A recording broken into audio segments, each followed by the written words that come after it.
जम्मू कश्मीर के अखनूर में सेना की गाड़ी पर हमला हुआ है।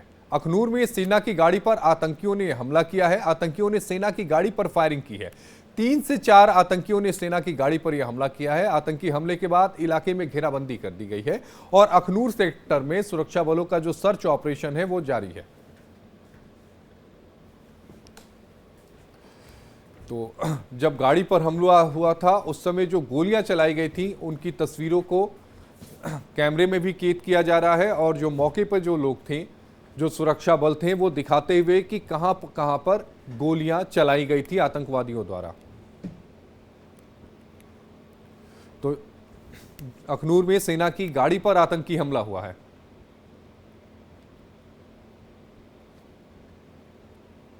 और इसी खबर पर ज्यादा जानकारी के साथ हमारे सहयोगी रमन सैनी हमारे साथ जुड़ रहे हैं, जो इस समय ग्राउंड जीरो पर हैं।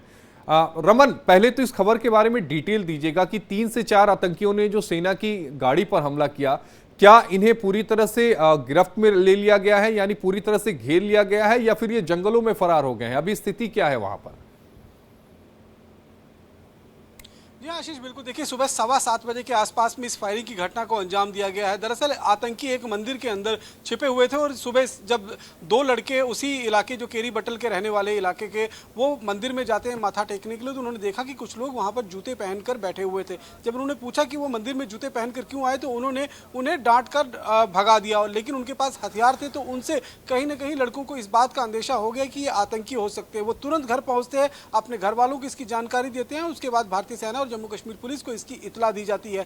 जैसे ही ये अभी इतला दी ही जाती है कि वहां से एक एम्बुलेंस, जो भारतीय सेना का एम्बुलेंस है, वो गुजर रहा होता है, आतंकी उस पर फायरिंग शुरू कर देते हैं और एक मोटरसाइकिल वाले पर भी हमला कर देते हैं। उसके बाद जब ये कंफर्म हो जाता है कि जो आतंकियों की मौजूदगी यहां पर है, और जो लड़कों ने देखा था कि 3 की संख्या में ये आतंकी मंदिर के अंदर मौजूद थे जिनके पास अत्याधुनिक हथियार थे, उसके बाद यहां पर रीइंफोर्समेंट मंगाई जाती है। और मैं आपको टेरेन दिखा देता हूं। यहां पर अगर आप देखेंगे तो अभी भी सुरक्षा कर्मी के जवान जो हैं, इन्होंने इस पूरे इलाके की घेराबंदी करके रखी है। और साथ में ये जो सामने आप पहाड़ी देख रहे हैं, ये पहाड़ी है लाइन ऑफ कंट्रोल का इलाका। यहां से महज 500 मीटर की दूरी पर जहां पर मैं खड़ा हूं, तो यहां से 500 मीटर की दूरी पर जो लाइन ऑफ कंट्रोल यानी कि पीओके का इलाका शुरू हो जाता है। और बताया यही जा रहा है कि यही इलाका है जहां से आतंकी इस समय घुसपैठ कर इस इलाके के अंदर आए हैं और इस आतंकी हमले को अंजाम उन्होंने दी है। दरअसल उनके निशाने पर भारतीय सेना के जवान थे, उनको वो निशाना बनाना चाहते थे, लेकिन जब उनको देखा, उन्होंने गाड़ी देखी कि भारतीय सेना की एक गाड़ी जा रही है, उनको ये नहीं पता था कि ये एम्बुलेंस गाड़ी है और खाली गाड़ी थी,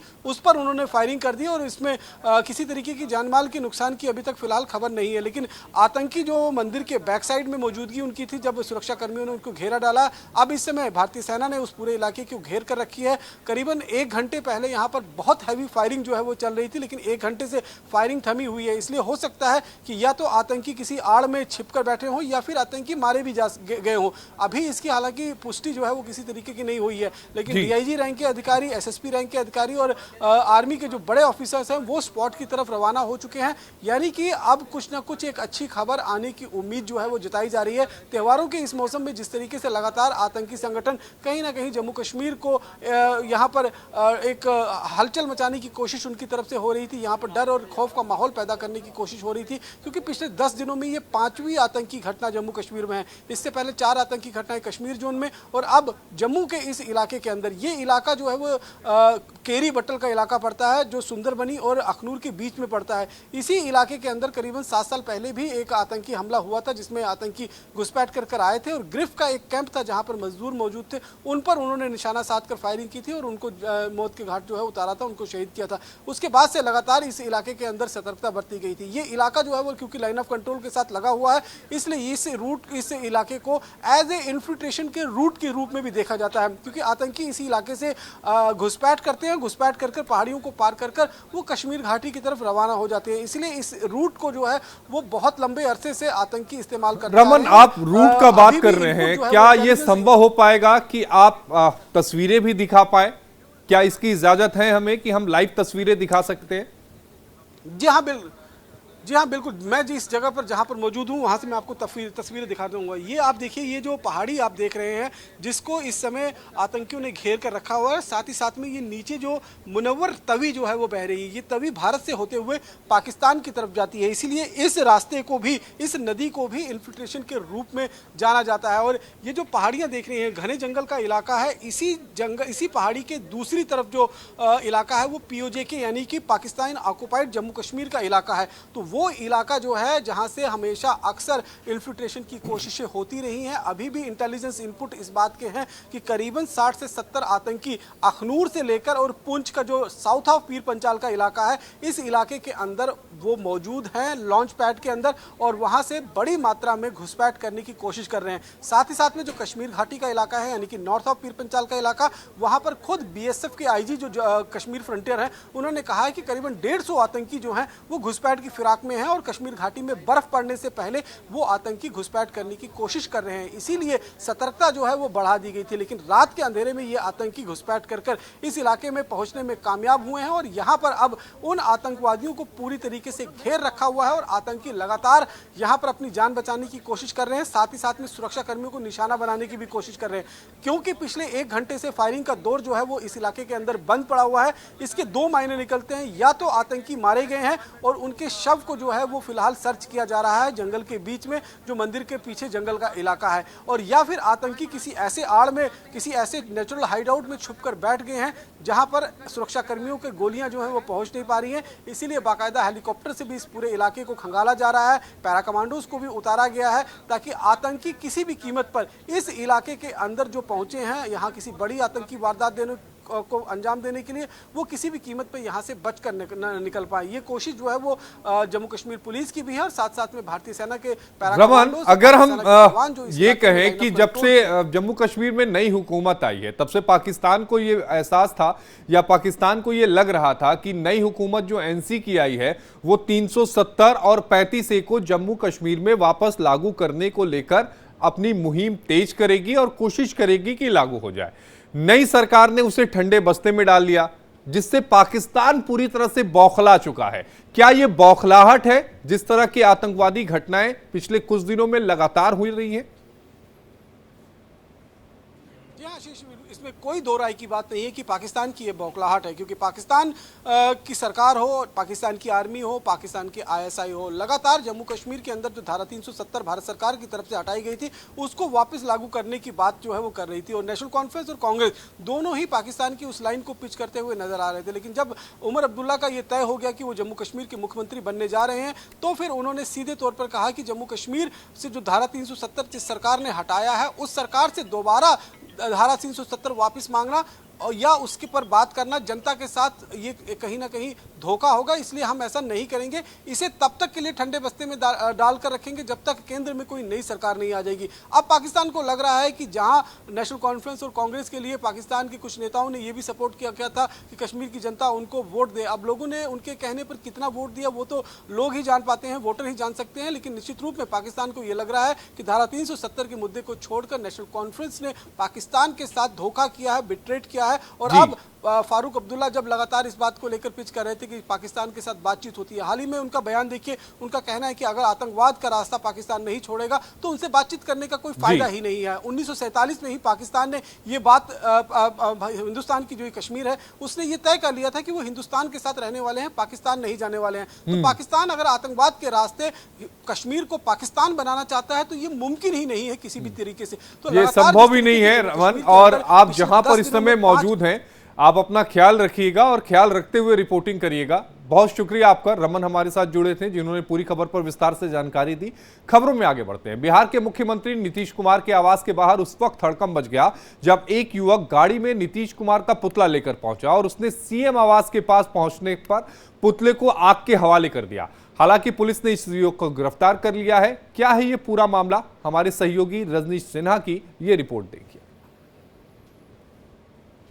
एक तरफ मुख्यमंत्री की बैठक चल रही है और दूसरी तरफ देखिए एक प्रदर्शनकारी अचानक मुख्यमंत्री आवास पर पहुंचे और यहाँ क्या हो गया? मेरी मां के ऊपर गाड़ी चढ़ा के बीजेपी के नेता ने मार दिया, लेकिन पुलिस कोई कार्रवाई नहीं कर रही है। मैं DGP दिमाग के ऊपर बीजेपी नेता ने देखिए एक व्यक्ति है जो प्रदर्शन करने आया है कि मेरी माँ को एक बीजेपी के नेता ने मार दिया है, और यहाँ देखिए उन्हें पुलिस गिरफ्तार करके ले जा रही है। देखिए ये तस्वीर पटना की आपको दिखा रहे हैं, मुख्यमंत्री आवास के बाहर की तस्वीर, जहां ये पूरा हंगामा हुआ। अचानक एक व्यक्ति पहुंचता है, यहां पुतला दहन करते हैं और उसके बाद ये पूरा हंगामा, दरअसल उसका कहना था कि वो अपनी माँ की मौत के लिए न्याय मांगने आया। देखिए यहाँ पर बाकायदा यहाँ पुतला दहन उस व्यक्ति ने किया है, बाकायदा पुतला दहन किया है। वो एक गाड़ी से पहुंचा यहाँ पर, ये उसकी गाड़ी है, इस गाड़ी से आया, उसने गाड़ी के पीछे से पुतला निकाला। ये बिल्कुल हाई सिक्योरिटी जेल है, और देखिए यहाँ पर सीएम हाउस के पास फिलहाल सीएम सिक्योरिटी के लोग इस गाड़ी को लेकर जा रहे हैं। इसी गाड़ी से वो व्यक्ति आता है, डिक्की में से उसने पुतला निकाला और उस पुतला को निकाल के उसने यहाँ पर प्रदर्शन करा शुरू कर दिया। ये हाई सिक्योरिटी जोन है, और देखिए इस हाई सिक्योरिटी जोन में एक तरफ एनडीए के अंदर बैठक चल रही है, मुख्यमंत्री अंदर मौजूद हैं, तमाम दल के नेता मौजूद हैं, और यहाँ पर देखिए इस एरिया में जहाँ कोई भी किसी भी गाड़ी को आने की अनुमति नहीं है, वहाँ पर ये कितना बड़ा सिक्योरिटी लैप्स है। आप सोचिए, एक गाड़ी आती है यहाँ पर, उससे एक व्यक्ति निकलता है और वो पुतला में आग लगा के यहाँ प्रदर्शन करने लगता है। पूरा हंगामा खड़ा हुआ। उसका कहना था कि बीजेपी के नेता ने मेरी माँ के ऊपर गाड़ी चढ़ा दी है, और इसको लेकर पुलिस उसकी मदद नहीं कर रही है, जिसके लिए वो न्याय मांगने आया है, और इसको लेकर पूरा हंगामा। फायर ब्रिगेड की गाड़ी को भी तुरंत बुलाया गया। जैसे ही ये खबर हुई कि आग लगी है, दरअसल ये पुतला जलाया जा रहा था, लेकिन आग की खबर के साथ ही फायर ब्रिगेड की गाड़ी यहाँ पर पहुँची, और ये पूरा हंगामा पटना में मुख्यमंत्री आवास के बाहर। ब्रिजेश रंजन के साथ रजनीश सिन्हा, इंडिया डेली, पटना।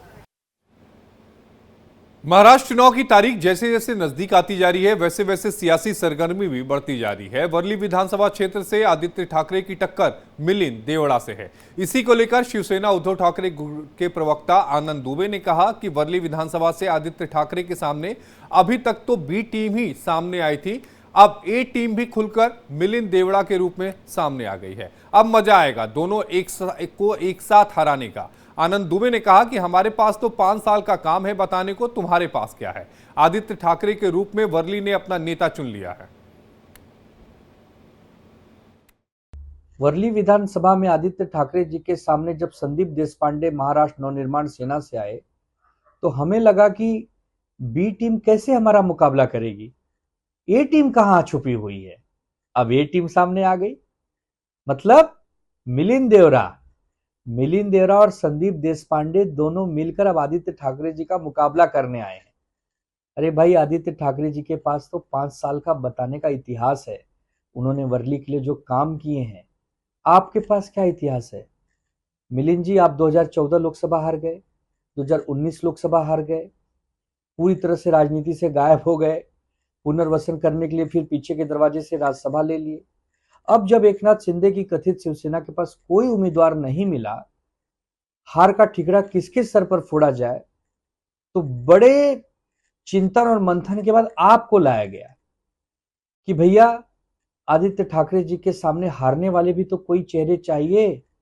संदीप देशपांडे क्यों अकेले अपनी किरकिरी करवाएं, एक साथी और, एक से भले 2। तो अब आदित्य ठाकरे जी संदीप देशपांडे और मिलिंद देवरा दोनों को हराएंगे और फिर मंत्री बनेंगे, क्योंकि वर्लीकरों ने तय कर लिया है कि हमारा नेता कैसा हो तो आदित्य ठाकरे जैसा हो। अब इनका क्या होगा, आप बताइए।